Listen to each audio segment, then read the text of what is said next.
అమెరికాలో అంబాసిడర్గా ఉన్న south African ambassador రసూల్ని America వాళ్ళు పర్సోనా నాన్ గ్రేటాగా డిక్లేర్ చేశారు. ఈ దిశగా American secretary of state Marco Rubio ఒక అనౌన్స్మెంట్ చేశారు. ఈ పర్సోనా నాన్ గ్రేటా అంటే ఏంటి?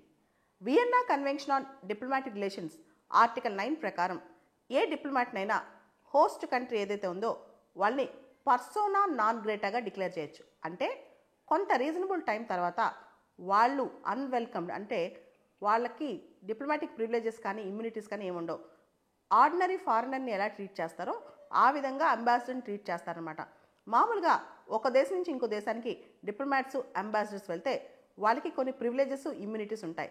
కానీ ఒక్కసారి హోస్ట్ కంట్రీ ఏదైతే ఉందో ఆ country persona non grata declare చేసిందంటే ఇంకా ఆ వ్యక్తికి ఎవరైతే అంబాసిడర్ ఉన్నారో అతనికి ఈ టైం తర్వాత, అంటే కొంత టైం ఇచ్చి ఆ టైం తర్వాత డిప్లొమాటిక్ ఇమ్యూనిటీస్ ప్రివిలేజెస్ ఏమి ఇవ్వట్లేదని చెప్పి అర్థం అన్నమాట.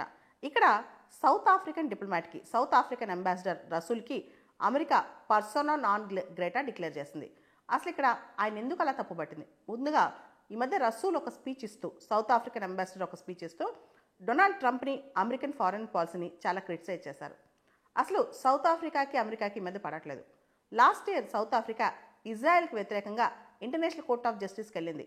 ఇజ్రాయెల్లో బెంజమిన్ నెతన్యాహు ఇజ్రాయెల్ ప్రభుత్వం జీనోసైడ్ చేస్తుంది, క్రైమ్స్ ఆఫ్ గ్రేవ్ కన్సర్న్, హ్యూమానిటీకి వ్యతిరేకంగా క్రైమ్స్ చేస్తుంది, ఇలా చాలా చూపిస్తూ ఇజ్రాయెల్కి వ్యతిరేకంగా సౌత్ ఆఫ్రికా కోర్టుకు వెళ్ళిందనమాట. ఇదంతా పక్కన పెడితే సౌత్ ఆఫ్రికాలో ఒక చరిత్ర మనం చూస్తే, పాత చరిత్రలో సౌత్ ఆఫ్రికాలో ఇప్పటికీ కూడా అక్కడ రేసిజం అనేది మనం చూసాం కదా, అపార్థైడ్ పాలసీస్ ఇవన్నీ కూడా. సౌత్ ఆఫ్రికాలో వైట్స్కి బ్లాక్స్కి మధ్య కొంత తారతమ్యాలు ఇంకా ఉన్నాయి. కాకపోతే సౌత్ ఆఫ్రికాలో వైట్స్ కేవలం 8%, కానీ వాళ్ళ చేతిలో ఉన్న ల్యాండ్ హోల్డింగ్స్ ప్రాపర్టీ 70%. సౌత్ ఆఫ్రికాలో తెల్ల జాతీయులు 8%, కానీ వాళ్ళ చేతిలో ఉన్న ల్యాండ్స్ మాత్రం 70% ఉన్నాయి. ఎవరైతే నల్ల జాతీయులు ఉన్నారో వాళ్ళ చేతిలో ల్యాండ్స్ చాలా తక్కువ ఉంటాయి అనమాట, అంతా వైట్స్ చేతిలోనే ఉంటాయి. అయితే రీసెంట్గా సౌత్ ఆఫ్రికా ఎక్స్ప్రాపరేషన్కి సంబంధించి కొన్ని పాలసీస్ లాస్ తీసుకొచ్చింది. ఏ ఆస్తి అయినా సరే పబ్లిక్ ఇంట్రెస్ట్ దృష్ట్యా ఆస్తులు తీసేసుకోవచ్చు అనమాట. దీనికి సంబంధించి తెల్ల జాతీయులకు అన్యాయం జరుగుతుందని చెప్పి అమెరికా భావన.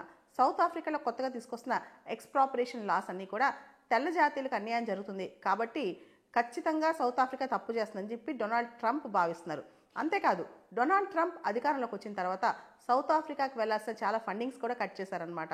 ఇప్పుడు అమెరికాకి సౌత్ ఆఫ్రికాకి అంత పడట్లేదు. ఈ దిశలోనే, అంటే ఇదే మార్గంలో పయనిస్తూ సౌత్ ఆఫ్రికన్ అంబాసిడర్ ఎవరైతే రసూల్ ఉన్నారో ఆయన్ని పర్సోనా నాన్ గ్రేటాగా డిక్లేర్ చేసింది అమెరికా. ఈ దిశగా American secretary of state Marco Rubio కూడా ఒక స్టేట్మెంట్ జారీ చేశారనమాట. అయితే సౌత్ ఆఫ్రికా మాత్రం మొత్తం అమెరికన్ యాక్షన్స్ని తప్పడుతుంది.